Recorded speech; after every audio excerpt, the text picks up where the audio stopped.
ಬದುಕಲ್ಲ ಅಂತ ಗೊತ್ತಿದ್ರು ನಾನು ಯಾಕೆ ನಿರ್ಧಾರ ತಗೊಳ್ತಿದ್ದೀನಿ ಅಂದ್ರೆ ನನ್ನ ಮಗುಗ್ ತಾಯಿ ಇಲ್ಲದೆ ಹೋದ್ರು. ನಿಮ್ ಮಗನ್ ತಾಯಿ ಬೇಕು ಅತ್ತೆ.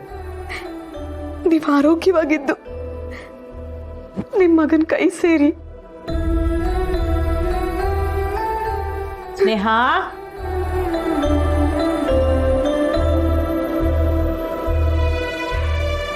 ಸ್ನೇಹ, ಇಲ್ಲೇ ಏನ್ ಮಾಡ್ತಿದ್ದೇವಿ? ಅತ್ತೆ ಜೊತೆ ಮಾತಾಡ್ತಿದ್ದೆ ಪುಟ್ಟವ್ವ. ಅತ್ತೆಗೆ ಥ್ಯಾಂಕ್ಸ್ ಹೇಳ್ತಿದ್ದೆ. ಅದನ್ನ ನೀನು ಹೇಳ್ಬೇಕಾ? ನಾವೆಲ್ಲ ನಿನಗೆ ಧನ್ಯವಾದ ಹೇಳ್ಬೇಕು ಕಣವ. ನಿನ್ನಿಂದ ಎರಡೂ ಮನೇನೂ ಬೆಳಕಾಗದೆ. ಶ್ರೇಷ್ಠ ಕಣೆ ತಾಯಿ ನೀನು, ಶ್ರೇಷ್ಠ. ಅದಕ್ಕೆ ನನ್ನ ಮಗಳು ಅಮ್ಮವರು ನಿನ್ನೆ ಆಯ್ಕೆ ಮಾಡ್ಕೊಂಡವ್ರೆ. ಏನು ಚಿಂತೆ ಮಾಡಬೇಡ. ನಿನ್ನ ಮುಗಿನೂ ನನ್ನ ಕಣ್ಣೊಳಗಡೆ ಇಟ್ಕೊಂಡು ಜೋಪಾನ ಮಾಡ್ತೀನಿ. ಮಗುನ ಜೋಪಾನ ಮಾಡ್ಬೋದು ಪುಟ್ಟವ್ವ, ಆದ್ರೆ ನನ್ನನ್ನು ಮಾಡೋಕ್ಕಾಗಲ್ಲ.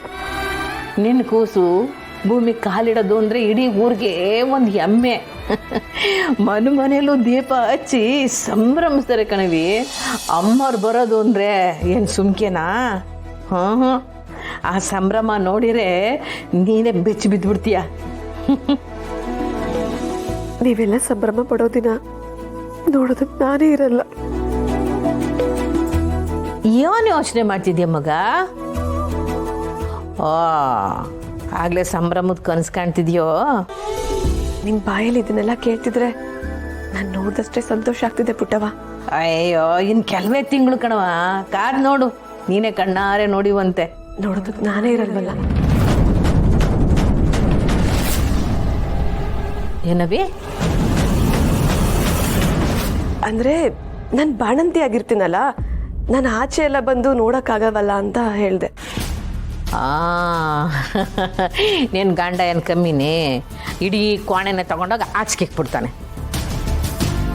ಅಯ್ಯೋ, ಬಾ, ಹಣ್ಣಿನ ರಸ ಮಾಡೀವ್ನಿ, ಕುಡಿವಂತೆ, ಮುಗಿಗೆ ಒಳ್ಳೇದು.